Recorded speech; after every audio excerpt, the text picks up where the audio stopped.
La tombe, il n'y a rien dedans. Toi et ton tissu blanc. Et la seule chose qui va te suivre, ce sont quoi? Tes actions. Pourquoi les actions?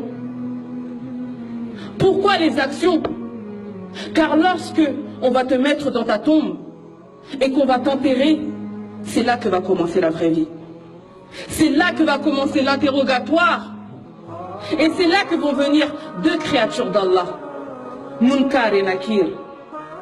Ce sont deux anges qu'Allah a créés d'une apparence terrifiante. Leur voix est comme le tonnerre et leurs yeux sont comme les éclairs.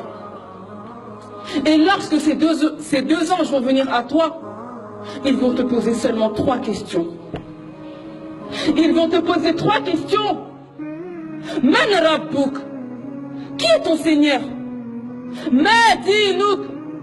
Quelle est ta religion? Wa man rasouluk? Et qui est ton messager?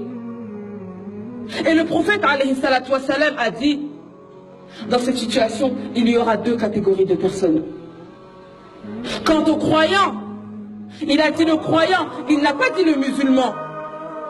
Rien que cette parole doit nous faire peur, car ça veut dire que même nous qui sommes là aujourd'hui, pourtant on est tous musulmans, mais même nous qui sommes là aujourd'hui, peut-être qu'on ne pourra pas répondre à ces questions. Car il a dit le croyant, celui qui aura sacrifié sa vie pour la religion, celui qui aura voyagé à travers les versets coraniques, celui qui avait compris que cette vie n'est rien du tout comparée à celle de l'au-delà, celui qui aura aimé Allah d'un amour sincère, cette personne dira « Allah est mon Seigneur ». Ensuite ils diront « Quelle est ta religion ?» Et là il a dit « Celui qui suivait l'islam, celui qui priait à l'heure, celui qui aimait Allah subhanahu wa ta'ala, celui qui n'avait pas honte de montrer sa religion, qui n'avait pas honte de se dire musulman, qui n'avait pas honte de montrer sa religion, il dira ma religion est l'islam. Ensuite ils diront qui est ton messager? Et là le prophète alayhi salatu wassalam, il a dit celui qui suivait la sunna du prophète Mohammed sallallahu alayhi wa sallam. Dès qu'il entendait Qala Rasulullah, le messager d'Allah a dit, il obéissait et mettait en pratique ses paroles.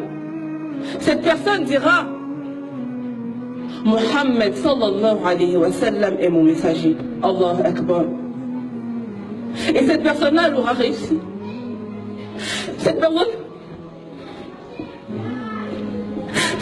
elle aura réussi. Et il se peut que même moi aujourd'hui je ne puisse pas répondre à ces questions.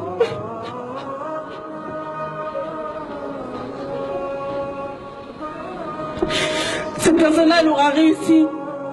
Et Allah subhanahu wa ta'ala ordonnera à ce qu'on élargisse sa tombe. Et que sa tombe soit une demeure du paradis. Qu'on lui ouvre une porte du paradis. Et à ce moment-là, il sentira l'odeur du paradis. Et cette personne-là, elle aura gagné. Mais le prophète alayhi salatu wassalam,